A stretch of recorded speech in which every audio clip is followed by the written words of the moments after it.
What's up, guys? Midwest 2 Review here, back again. Sorry, the dumb dog is barking at probably nothing.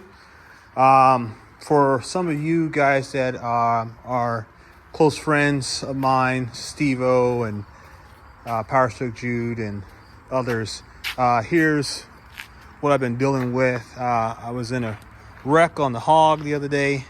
A buddy of mine, funny enough, hit me in the back of my bike. So, yeah, we're going to be getting that repaired. Just got done sending photos in to the insurance company. So hopefully we can get that repaired. It was a simple oversight, nothing to be upset or concerned about. He and I both have good insurance. We both can afford to get the bikes fixed. So it's like, whatever, we'll just get it fixed. No one was injured. He got a little road rash, but he made it out pretty good. So shout out to Sammy. Hope you're feeling better, buddy. And let's get our bikes fixed. But anyway, on a more positive note, you guys may have seen some of my shorts and some of my other videos on Instagram where we got a delivery in from, much needed delivery at that, in from our friends over at Capri Tools. As you guys know, real quick before I get into that, we have ongoing projects right now. My buddy Isaac, my daughter's boyfriend, he has been coming over to help me out a lot. He's like another son, right? He's helping me out, try to get this done. He's been doing all the welding for me on some of the cab corners. We've been trying to get all that kind of fixed up. I had to custom fit my cab corners on this truck because the ones from LMC didn't quite fit correctly. I got to order the other one for the driver's side. But we were able to get the steps in on the truck, all that kind of stuff. Only got a little bit more welding to go. I think I'm going to work on that today, Isaac, if you're watching. Just so I know you've been sick, so hope you feel better as well. And then we're going to shift focus. Once we get that done, we're going to shift focus onto the C10, and we're going to be doing this exact same stuff on the C10. So that's the plan. But our friends over at Capri Tools, obviously they've been watching what we're doing. They kind of see the need for what we have, what we need in the shop, and we were able to get our hands on some Deadblows. Now, up until now, I've been operating off of these Deadblows from Harbor Freight. So I've had that guy there, and then I think I have one more. I used to have more of them, but I sold some tools along the way, or some boxes, and those boxes had tools in them, and so they went along with it. But as you can see, there it is, Pittsburgh Crow. I've been running with these guys, these 1 pound Deadblows, for a while now, and they've worked out good. I mean, I'm not saying anything bad about them, but I needed something better. And so the guys over at Capri Tools, they knew what I needed, and they says, hey, we want to hook you up with some USA made Pro Series Deadblows. And I'm like, yeah, let's do it. So they sent over a range of Deadblows ranging all the way up to 53 ounces, all the way down to, I want to say 12, is it? 13 ounces. I think my brother-in-law's here. No, maybe not. Okay, sorry. I heard the motorcycle. I thought maybe he was here. But anyway, 13 to 53. They range anywhere from $30 in price for the cheaper one, all the way up to $75 for the 53-ounce one. Go out there. You can compare the tool truck brands. You can compare Harbor Freight. You can compare Ulsa Tools. All different brands, Trusty Cook, etc. IPH. There's a whole different barrage of Deadblow manufacturers, people that are making Deadblow hammers, rather, I guess, not necessarily dedicated to that, but you can find price points and etc. all over the place. So to really talk about price is really irrelevant, because you can get a cheap hammer that'll get you by, you can get an expensive hammer that'll get you by. So it's really about whatever you want to spend. Moreover, it's about quality and how they're built. And so, granted, I just got these, so I can't say, oh, these things are going to be the best things since sliced bread, since Betty White. I can't say that. I don't know. What I can tell you is looking at them, looking at some of the quality on what I see, I think they're going to work out fine. I think we're not going to be busting beads and stuff like that, having them split open. But, time will tell. We'll have to get some use out of them and kind of see how well they hold up. The good thing is they are made in the USA. Not knocking on offshore stuff. I'm just saying, whenever it's made in our own home country, we have a better feel about the quality. That's just the way Americans are. I can't deny that. I did recently pick up some Snap-on ones. I do have these used Snap-on, and you can see this was well used by the previous owner who unfortunately passed away. I am honored to have some of his tools, so they're going to stay in the box.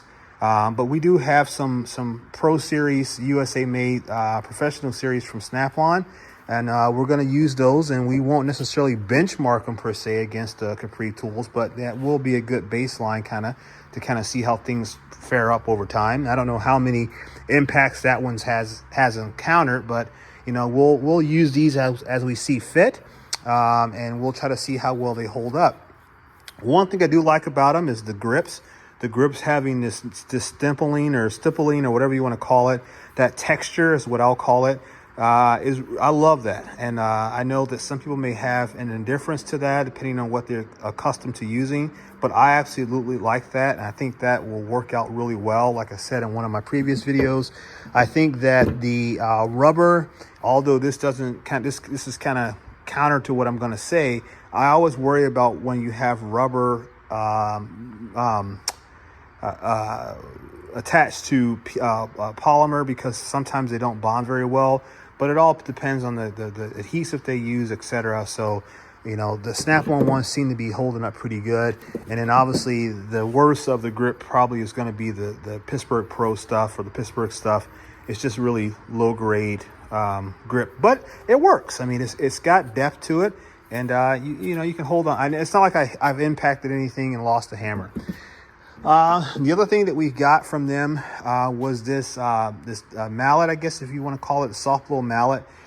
This is something I really was looking forward to getting, and I actually specially requested this one here because knocking out dents. There's a lot of different areas of both trucks that have larger size dents, and so what I intend to do with this is get inside of the door, and you can see how this is concave, and we'll just simply get behind there and use this. You can see how much deflection this face will take, and it's real soft, but at the same time it's real dense. So I think this would be great for knocking out larger body dents, things of that nature. Also, if you're trying to shape a panel, trying to move metal a little bit, this would be a great tool for doing that, in my opinion. So I think body guys are really going to like this tool. I even like the profile of the handle, kind of has that swept to it, and that kind of gives you more accessibility, especially if you're working in a confined area or space. That will help out, but it looks like it's very well constructed. Nice screws there. I don't know if those are I'm trying to read what they are. Sometimes you can determine the quality of the screw. I just can't read it on camera. But this is not made in the USA. This is made in Taiwan, which is fine, but it's certainly a much needed tool for the shop. So shout out to Capri Tools for hooking it up. We really did need Deadblows. Like I said, we had a couple Snap-on things come in by the way, but that's just been most recently. And we had our Harbor Freight stuff, which has been getting us by, but we needed to up our game a little bit more. So shout out to Capri for hooking us up for that. We really did need that. So we're going to be getting back on this series. Oh, I forgot. I don't know if I showed you guys previously, but we were able to score a bunch of body hammers from a recent online auction. They're nothing special. Some of these are made in the USA, but they are some profiles, like a flat face that we didn't have, different tips on the end, for doing different types of metal shaping and working. So that's awesome. Some of these are just kind of like someone's ideas or whatever they were needing at the time, but nonetheless, we've got it. So we've added significantly to our body shaping tools, which I'm very happy about. We've got a lot of different stuff in there now. So we're now getting filled out like we should, because before, like I said, all we had was the Harbor Freight stuff, and we had this one lonely Snap-on body hammer, which has gotten us by. I won't knock it. It has gotten us by, but we needed more. And so now we've got more tools to our arsenal. So thank you to Capri. Shout out on highbed.com, where I scored those other body hammers. That was a great way to get some more stuff. Holland, chill out. Jesus, that dog, sometimes I make want to beat him. But But other than that, yeah, we're getting back on it. We're going to try to get this cab finished up. I think I set like a 2-week deadline to get it all welded up and be done with it. So that's going to be the goal. We're getting there slowly but surely. And then we're going to go ahead and do a whole series. We're going to get this cab cleaned up because it's getting cold here in the Midwest. So we need to get this cab washed down, and we need to go ahead and do the patina on it as well. Get the Penetrol applied like we've done here on the hood. We've got that all completed out, so we need to go ahead and do the cab of it as well, and then we can get the fenders and the bed and all that kind of stuff brought into the shop. Everything's got to move over. We got to make some room in the shop. We got things kind of crazy, but I got a new toy over there, and so the new toy needs to have a space for her. We got to get things out the way.